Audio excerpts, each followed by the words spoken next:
की इस वीडियो में हम पढ़ेंगे गोविंद पांडे जी की वस्तुनिष्ठ पुस्तक से आदिकाल के अंतर्गत नाथ साहित्य के बारे में।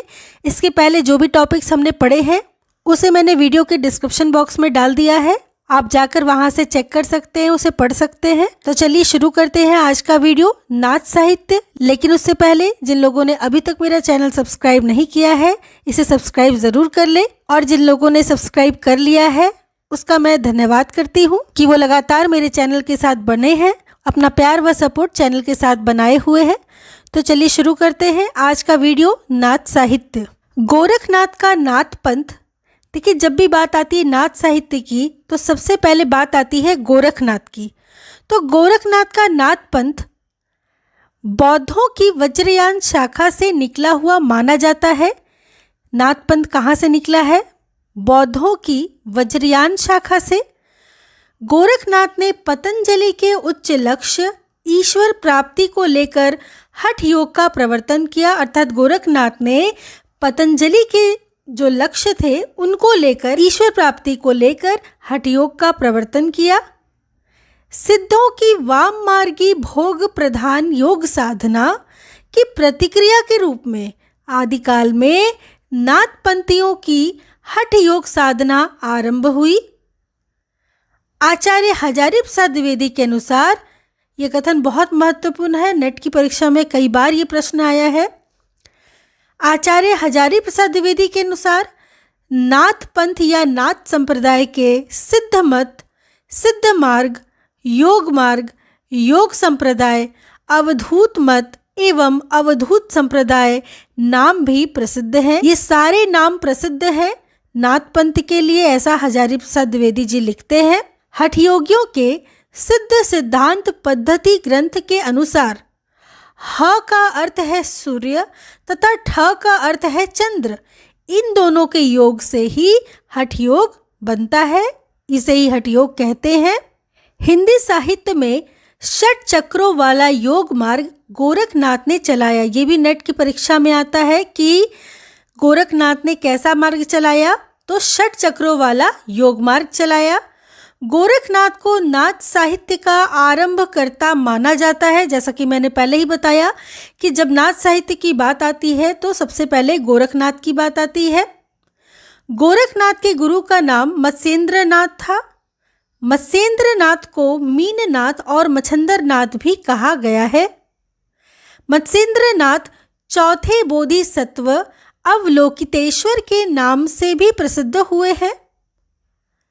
मिश्र बंधुओं ने गोरखनाथ को ही हिंदी का प्रथम गद्य लेखक माना है, बहुत महत्वपूर्ण है ये भी। राहुल सांकृत्यायन ने गोरखनाथ का समय 845 ईस्वी माना है। डॉक्टर हजारी प्रसाद द्विवेदी उन्हें 9वीं शती का मानते हैं। आचार्य रामचंद्र शुक्ल और डॉक्टर रामकुमार वर्मा 13वीं शती का बताते हैं, जबकि डॉक्टर पीताम्बर दत्त बड़थवाल उन्हें 11वीं शती का मानते हैं।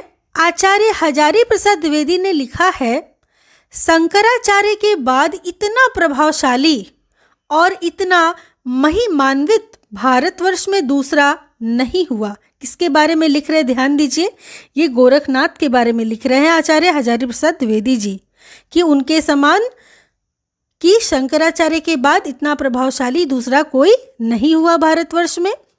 भारतवर्ष के कोने कोने में उनकी अनुयायी आज भी पाए जाते हैं। भक्ति आंदोलन के पूर्व सबसे शक्तिशाली कोई धार्मिक आंदोलन था तो कौन सा था? गोरखनाथ का भक्ति मार्ग ही था।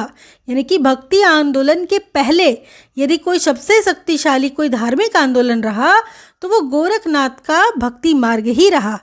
गोरखनाथ अपने युग के सबसे बड़े नेता थे।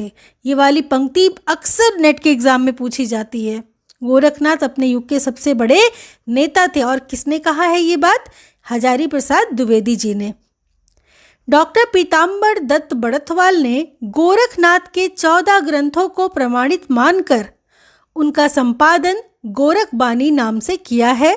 गोरखबानी के संपादक कौन है? तो पीताम्बर दत्त बड़थवाल। आप देख सकते हैं नेट के एग्जाम में बहुत बार ये प्रश्न पूछता है। आगे देखेंगे, गोरखबानी में संकलित गोरखनाथ के प्रामाणिक ग्रंथ निम्नलिखित हैं।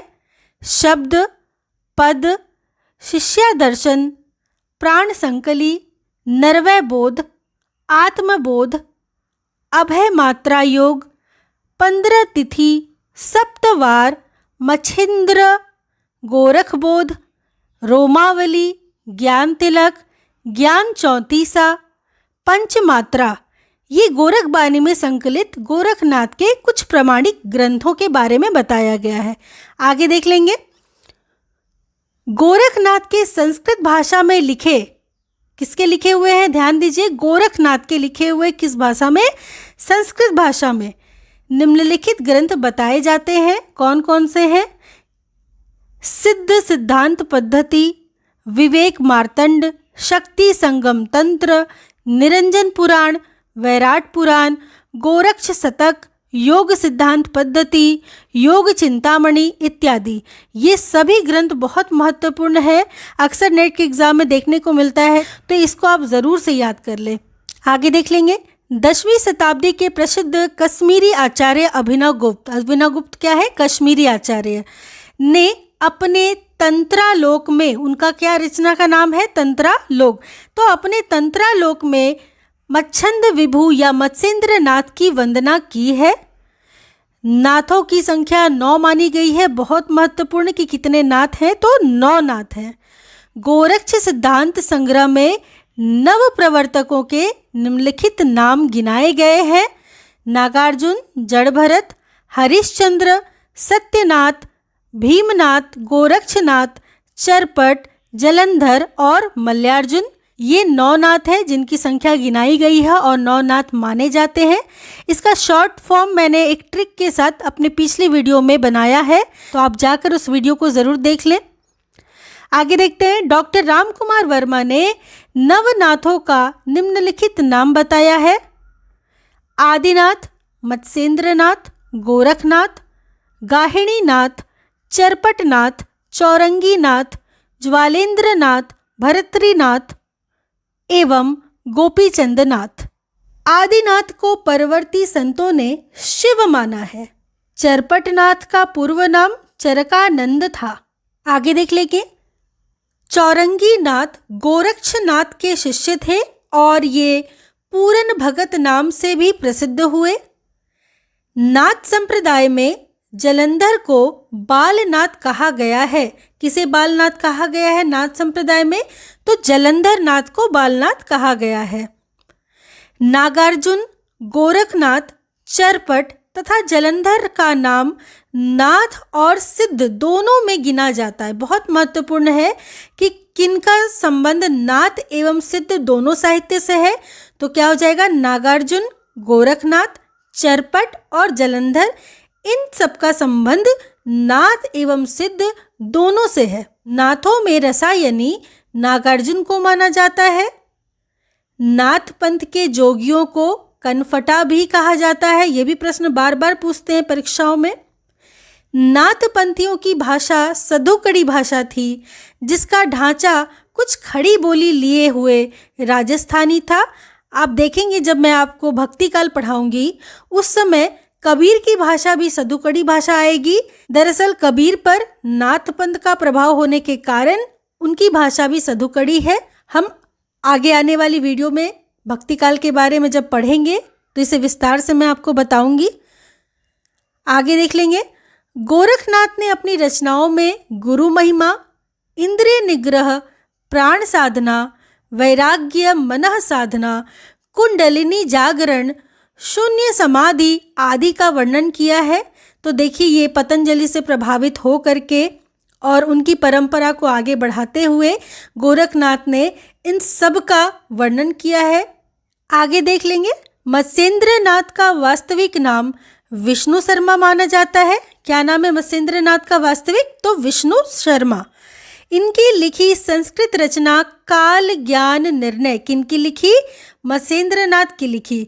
ऑप्शन में कभी कभी मत्स्येंद्र नाथ आएगा तो भी यही है, विष्णु शर्मा आएगा तो भी यही है कि काल ज्ञान निर्णय का संपादन प्रबोध चंद्र बागची ने किया है। इस प्रकार इस वीडियो में हमने नाथ साहित्य के बारे में पढ़ा है। अगली वीडियो में हम रासो साहित्य के बारे में पढ़ेंगे। तब तक के लिए मेरे चैनल के साथ बने रहिए। वीडियो को 2 से 3 बार सुनिए।